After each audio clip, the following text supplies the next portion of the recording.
My sister, you must live in the heart of the living God. But what does it take to live in the heart of God? If our God desire you to live in his heart, today what breaks my heart, people are keeping all manner of things in their hearts. They keep adultery, pornography, fornication, lying, cheating, immorality, all kind of garbages. They are the things they are keeping in their heart. Instead of keeping God in their heart, instead of God living in their heart, they are keeping immoral behavior. They are keeping evil in their hearts.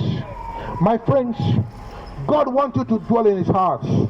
In the book of Matthew, chapter 22, verse 37, it says, and he said to him, you shall love the Lord your God with all your heart, with all your soul, with all your mind.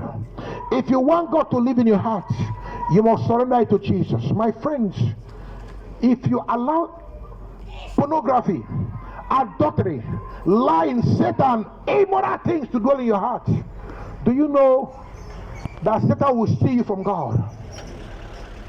The plan of Satan does not care if you worship God. No. Satan don't have a problem if you worship God, provided you delay it tomorrow, provided you don't worship God today, provided you don't surrender today, provided you procrastinate. Because Satan knows something. Satan knows that tomorrow is not promised. You can tell yourself, oh, I want to serve God when I grow old, when I have all the money, when I have my first son, we'll do this and this. What if you die before that time? You want to return to God when you've grown old, after you bought a car, after you travel abroad. My friend, what if you die tonight? What if you die tonight? A man was on a mission to expand his barn. His farm produce was so large that there is no room to keep them. He was now losing the ambition of expanding his barn so he can store more and eat more. But that night, the spirit of death came to him. This is what it is with a lot of people. You plan for tomorrow. Have you given your heart to Jesus? Have you given your life to God? You give God money, you give God tithe and offerings, but you're not giving him your heart. My friends, let Jesus dwell in your heart. In the book of Matthew, chapter 6, verse 3 says, but seek first the kingdom of God and his righteousness, and every other thing will be added unto you. In Exodus, chapter 20, verse 3 says, you shall have no other gods before me. My friends, Jesus is knocking at the door of your heart. He says, seek first the kingdom of God and his righteousness, and every other thing will be added unto you.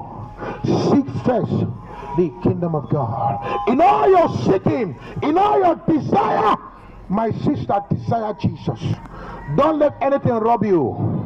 Don't let your friend rob you.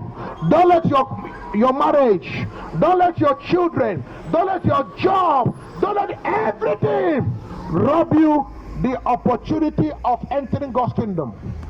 So many people today, they pray to God and ask God for blessing. God bless them. The blessing of God is not the reason why they can't serve God. Some can tell you, oh, I can't go to church today because my children, they will cry in church. Some pray for child, for pregnancy. God made them pregnant. They say, oh, I am pregnant today. The pregnancy will disturb me in church. I can't even pray.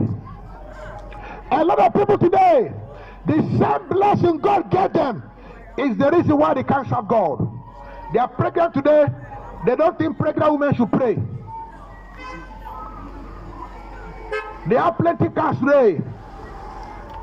They don't think, if I drive today, they will kill me.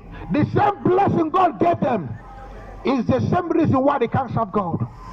Some people today, God has blessed them with beauty. Now they are selling they've commercialized their beauty. They are now selling their beauty for money. The same thing God gave you is the reason you are not serving God. My friends, If you're that person, God is giving you another chance. God is giving you another chance.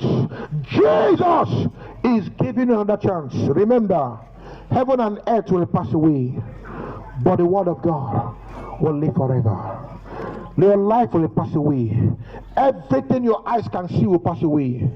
My friends, you will not live forever. You will not live forever. One day you will die. When you die, you will stand before God. You will give accounts. Do you know death does not give countdown? It comes, and when it comes, you will not disappear. You will stand before God. You will give accounts. You will stand before God. You will give accounts.